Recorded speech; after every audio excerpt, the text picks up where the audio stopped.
All right, y'all, here we go. Let's get ready for Love 3. We got Heap and Wanna ready to get it going. So here we go. And let's see how this lovely game goes. I said lovely because the game has love in it. Ha ha, ha, please laugh. Please laugh. I work hard on that joke. Okay, I'm done. I'll shut up now.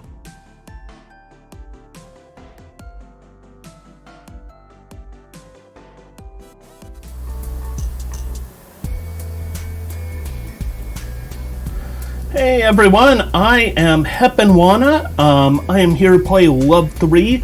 There's a good chance you probably don't know Love 3. Love 3 is kind of a more obscure game, but it's going to be a lot of fun. I hope you enjoy it.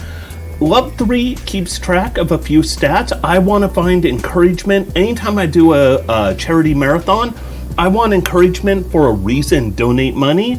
So Love 3 offers a great one. It keeps track of, at the very end of our run, how many times we jump. This game is all about running and jumping. It's going to keep track of how many times we die. We are going to die a lot. This is a very hard game, and we do death abuse. You'll see what that is when we get started. Also checks how many times we put down a checkpoint. We could checkpoint and spawn back wherever we want, whenever we want. So we're going to keep track of those. I am going to donate 5 cents for every one of those. It's probably going to be around $60 or so. If you want a great reason, donate to these great causes. Join me, 1 cent per checkpoint jump death. It'll be somewhere in the $10 to $20 range. It'll be a great reason, donate money. So with that being said, we're going to get started. All right, so this is called Love 3 100%. It is the, pretty much it is the same name of the category as the game itself, which is kind of weird. That's because there are a bunch of level sets here. We are only going to play the 25 levels that come with Love 3. It includes the levels from previous Love games. This is the third and final game in a trilogy. And yes, there is a YOLO mode. We're not doing that because we're going to have hundreds of deaths. I mean that. We're going to have hundreds. So, time will start as soon as I count down from 3, 2, 1, go. At that point, we'll get going. I'll explain the game more as we get going. So, if we're ready with the timer, 3, 2, 1, go. So, this game, you're going to notice a few things right away. One is, it is very simplistic graphics, but they are amazing at the same time, very hypnotic. Every stage is trichromatic. That was one death already. I made a mistake and missed a jump. So, every stage is trichromatic. Trichromatic meaning 3 colors. Of those 3 colors, there is black, which is the void. It's nothing. It is the space we move through. That is another death and a mistake. My bad. There is white. White is stuff that does stuff. I know, that's a very vague description. And then there is a single color for every stage. Every stage has a different color. So, as we go through, you'll also notice every stage has a different song. The music in this game is amazing. It is all just lo-fi bangers. There is not a single bad song in this game, and all 25 stages have a unique song. Another thing on this game is doing 100% means there is a secret on every stage. This is secret here. The secret is found by unlocking a special area, and as we unlock it, we will end up freeing a buddy. You'll notice there are people who look like our little protagonists who are trapped in different machines as we go along, and those people need to be freed. Because the story behind this game is 5'8", who is our protagonist, because when he stands still, he is 5 pixels wide, 8 pixels tall. He is in a post-apocalyptic world looking for friends. I mean, aren't we all just looking for friends? Isn't that the meaning of life? By the way, a little jump rope right here to open up this area. That's what I mean by all these secrets are hidden away behind unique collectibles and unique areas. Also, because everyone loves water stages. Just ask anyone who speedruns Zelda Ocarina of Time or speedruns a Mario game. We all love water stages, so we have a water stage here. You're also probably getting a lot of ASMR love from my controller because I am mashing jump button a lot. My controller does not care for me after all the abuse I put it through in this game, but it understands. Oh, there's another unfortunate death. So every time when I'm playing, I don't know if I mentioned how this works, you put a checkpoint down wherever you want, and it's that little glowy thing that's just now off screen. If you put a checkpoint where you would die, where something would kill you, it will kill the checkpoint. So, like right here, checkpoint just died because those little things on conveyor belt, they would kill me. On the other hand, you also cannot put a checkpoint wherever you cannot stand still. So you can put it on a conveyor belt because you can stand still on one even though a conveyor belt's moving, but you cannot put a checkpoint in mid-air, for example. Right there it gets killed. That's just me having fun with a little extra checkpointing because why not? Ooh, I tried going a little quicker than I should and bopped my head. So, like I said before, white things are things that do things, and most times what they do is kill you. For unlocking the secret on this stage, there's a bunch of these little platforms, and when I step on them, you'll notice that I am going to change how the pixels look just barely. And that is me hitting the trigger to unlock the secret on this stage. We're going to see again right here. Get ready, and there we go. Went a little too quick for my own good. Let's see if we can move a little fast, skip a couple cycles, and get the collectible up here. And we saw my buddy who was trapped in a capsule get sent down below. This game, if you're confused on what's going on, it is very frantic when you play speedrun. When you play casually, it is a really cool, extraordinarily difficult experience. This is not an easy game. Fred Wood, who developed this game, is definitely a fan of making things kind of hard, which is kind of fun. So this game also, you might notice some inspiration from classic games. Like these here are very much in the spirit of Donkey Kong. Barrels just falling down. I should put the checkpoint a little earlier. And so I hit a couple little areas that triggered the next... Oh, let me get back on my mind. There we go. So I triggered some platforms that caused a doorway up here to open. We'll put a checkpoint, we'll fall real far, break through that floor, get our collectible, and continue on. If you didn't notice what I said earlier about the music in this game is amazing. The music in this game is amazing. Like every single stage has a unique song.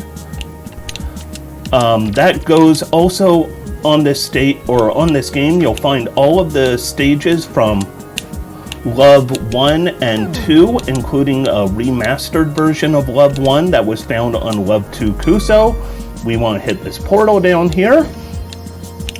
Every single stage has a unique song, and every song is pretty darn amazing. Like, this game is just a great experience. It is a great sight for your eyes.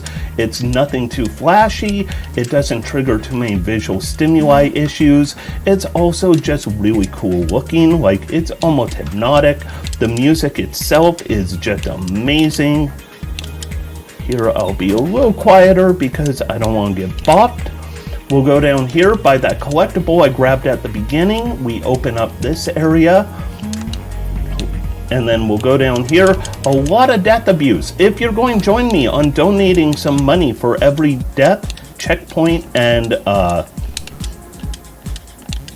jump.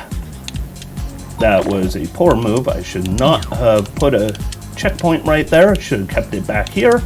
But if you're going to join me for a donation for every jump, checkpoint, and death, they are going to happen a lot.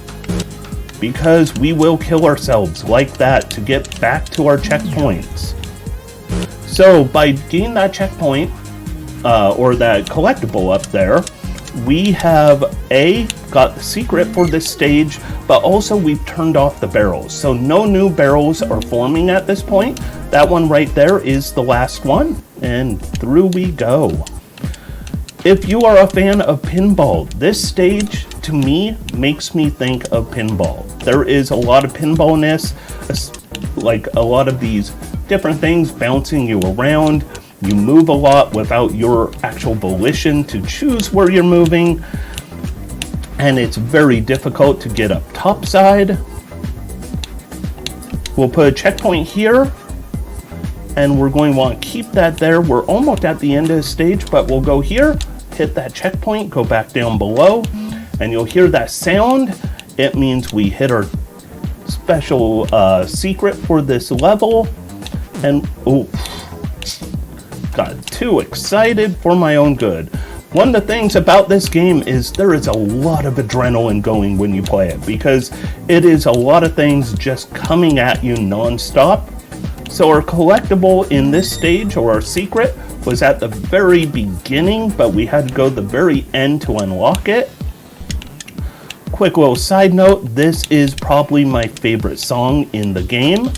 This song is just really good. So we hit those two switches right there, and then we managed to bop ourselves. We hit those two switches, and it's going to create some new switches, including this one here, which is then going to create another switch. And if you know Mega Man games, there is inspiration from Mega Man in this with Yoku bricks. If you know Mega Man games, you know those bricks that do the type of sound. Those are Yoku bricks, and this game has them. In fact, Love 1, 2, and 3 all have them. I need to do a good big jump and go through. This stage is probably the slowest one in the entire run, because to get the collectible here, there are these white bricks and there are purple bricks. The purple bricks, when you shoot them, they come back. Also, if you stand on them, they're safe. White bricks, if you touch them, they will kill you. And so we'll use these guns to kill the white bricks. Also, we'll kill the white bricks because we need to kill all of them. Hold on one second. I missed. There's an audio cue I'm listening for. Ready? There we go. We want to hear dunk, dunk, dunk. Oh boy, that is bad. I'm going to go ahead and kill myself, go back. We need to go up above, and if I had that gun pointing up above like it was going to kill me. So we do this, we go through, we avoid these little wisps, and we continue on our path of killing every single white block. And we'll know when we killed them all, because we will hear a special sound coming up real soon, another audio cue. When we're ready for it, I'm going to be a little bit quiet. All right, hold on, audio cue coming up. There it is. Grab this, jump over here, jump through, get that gun out of there because I don't want to shoot myself. I don't want to set another checkpoint, because if I do, I am going to lose a lot of time coming up. We are going to go nice and safe, grab this, and then Death Abuse. Go back to the very end of the stage, and there we go. So here we have these helipods. We are going to go 4 unique spots in this stage. One of them apparently is me killing myself. That's not a unique spot. That's a common spot in this game. So as we hit these 4, you might hear a little click, and you might notice a single pixel light up. And that is what we are aiming for. So we are going to control these helipods. Might I add, these helipods control a lot like if you took a grocery cart and stuck it to Flappy Bird. So if I end up losing some time here, it's because these control really rough. It's part of the challenge. That is 3 of our spots we need to go to. Here is number 4. If you didn't catch that, it's kind of hard to see. We will take a safety checkpoint right there. Look at all those helipods doing their thing. So all of those things we hit, those 4 spots, opened up this area, which otherwise would be closed. So we will go here, we will grab that, kill ourselves. Why would we kill ourselves? Because we want back where we were. And now we're on stage 15. Stage 15 is what I call the midterm. So it's not dead middle of the run, but there are 4 tests where I just ran over with those little arrows indented in ground. It becomes a jump panel. If you beat all 4 tests, there's a couple of the tests above me, it will open a jump panel. By the way, this is not a this is a marathon fun little swag thing. Here is Milo and Bork. This is an achievement. It's not needed for 100%, but I'm going to be ahead of estimate, and I want to show Milo and Bork. Normally there is a jump pad though that would send you flying to the end, but by stealing the helipod, we will get to the end ahead of time.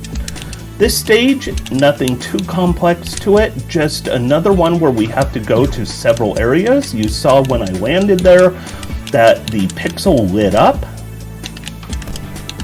That pixel lit up. Like, this is all about lighting up some pixels, avoiding jump pads, hitting jump pads. One of the challenges, if you play this game casually, first time, is telling what white thing will kill you and what white thing will not. Hitting all of those areas though, make it where that bottom opens up. And then we will run through here and do what I call Revenge of Donkey Kong, because we have another Donkey Kong barrel stage. And I went way ahead of myself.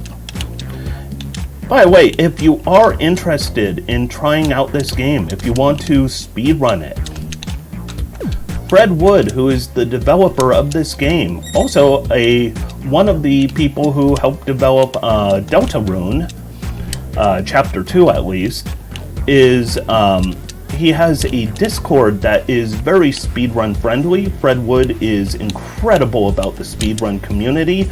So by hitting those 2 spots earlier, we made it that hitting the very end of this stage will cause it to go backwards. Time manipulation. We hit a portal, we go back to the very beginning of the stage, kill ourselves, go to the end. In this stage, there are white and green checkered areas. You'll notice it right below me. We hit this and it will destroy one. We're going to hit another one and it's going to destroy another one. Get ready for it. If you put a checkpoint on one of those, your checkpoint gets destroyed when you hit that.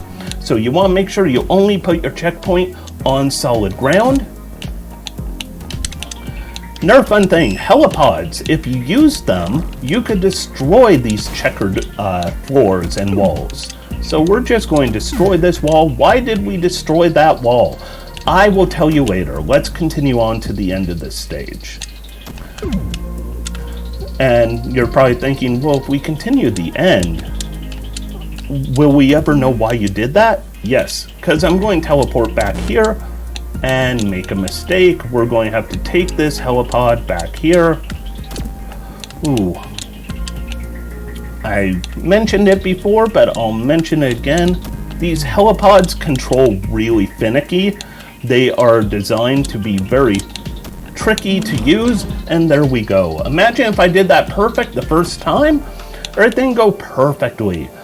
This stage right here is the closest we're going to get to an auto-scroller in this level set. Once we are inside any of these white cubes, we have to just move with them.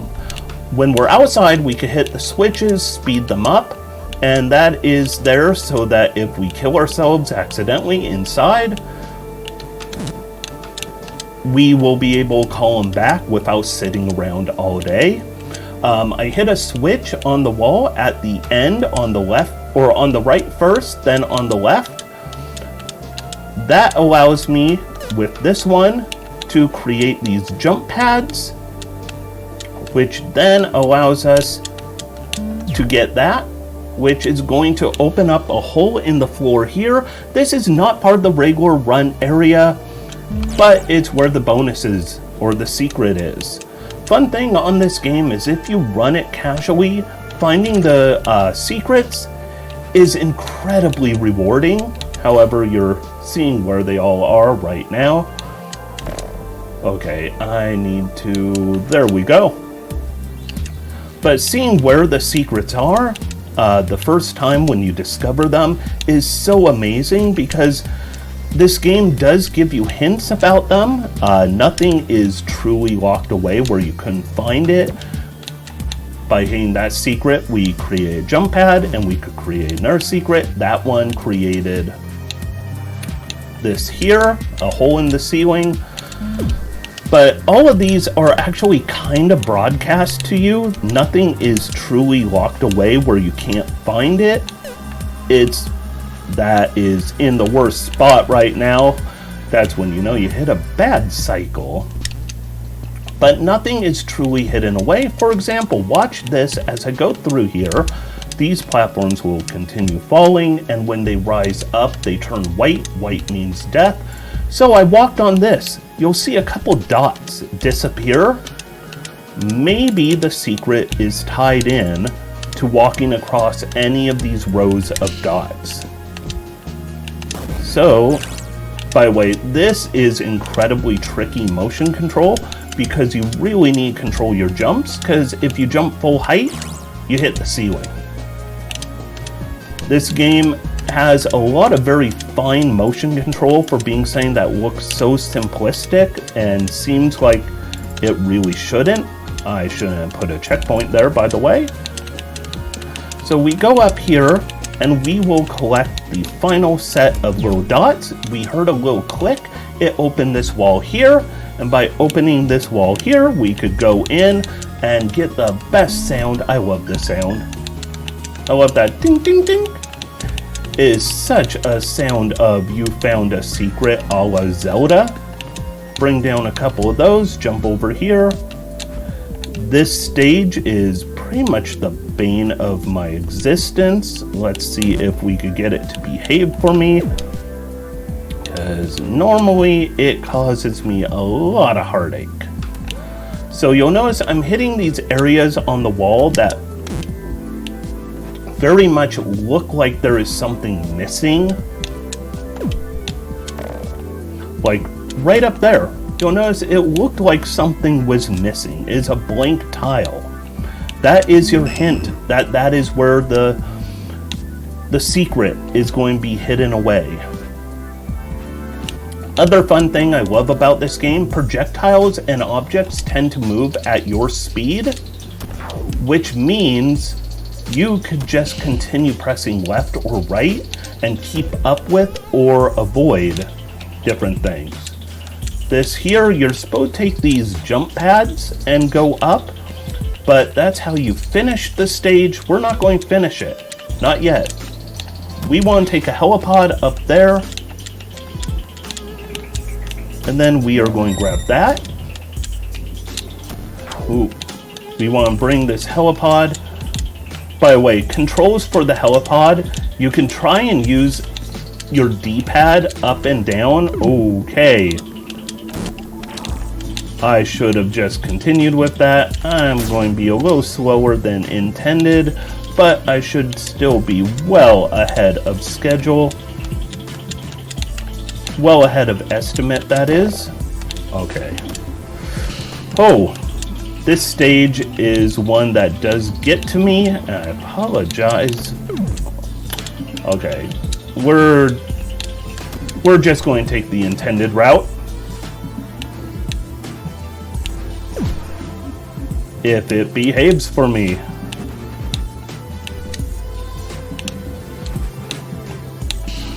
Ooh. Apologies, this is one of the hardest stages for me. Alright, there we go. We are clean, we are through. So this stage has a bunch of these big white blades moving back and forth. They kind of give me the heebie-jeebies. They're kind of uncomfortable to look at, like very anxiety-inducing. So I say we get the secret right away and let's turn them off. There we go. The blades are turned off. All is good. Exactly, first try. Oh. And now we are on the final stage. Remember earlier I said that one stage was like a midterm, but we're going to cheat our way through it by stealing a helipod? Well, this one is the final exam, and it has a helipod. We are going to have time coming up, by the way, pretty soon. So this one has helipods. It's a final exam, but we do have to take the test. We cannot run away from this one. And if you notice, like here, we have moving platforms like we had in stage 2. That was my bad. Nope. Got a little too jumpy. So moving platforms like in stage 2, we have this gun shooting like in stage 3. We have the underwater like in stage 4. It is a final exam. And we're going to hit that button to end this stage. That's our goal. So each one of these that we hit, each one of these little collectibles opens a door leading to that final button. By the way, we're going to leave a checkpoint down there, because if we try to do this normal and fall down after we grab this, that little staticky white chute is very slow to go down, and a checkpoint will save us some frames. And now we're going to hit a button. It's going to open a hole in the floor, and time is coming up really soon. Get ready for it. As soon as we fall down this hole and the screen goes black, ready, 3, 2, 1, time.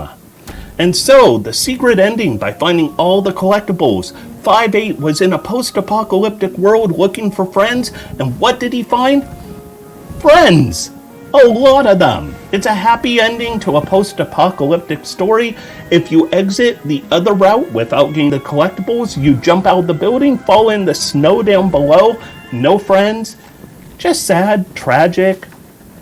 You know, you want to see something a little better than that. So, this here is the end of it.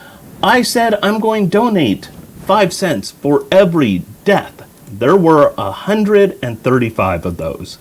Like I said, death abuse, it exists. Checkpoints, 176 of those, and 1,002 jumps.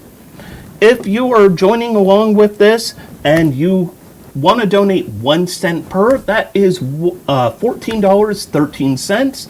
But me, as the runner, I gotta put my money where my mouth is.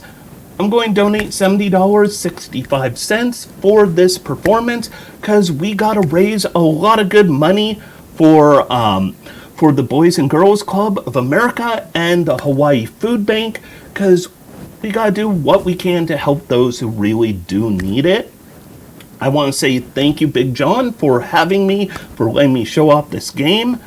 Thank you, everyone, for watching this.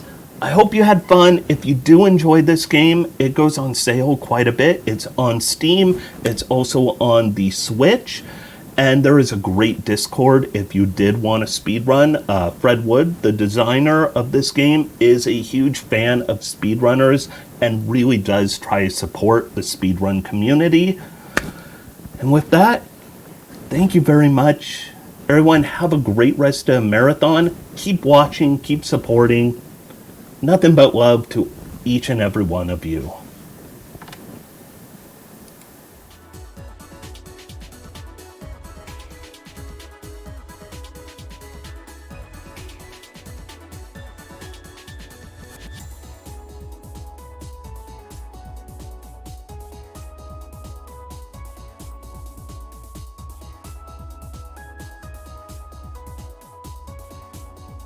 Everyone, thank you so much for that. Wasn't that fun? Well, I need to play those games.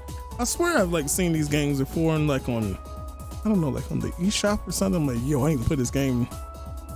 some of them look kind of similar to each other, but man, I love me a good platformer. So anyway, coming up next.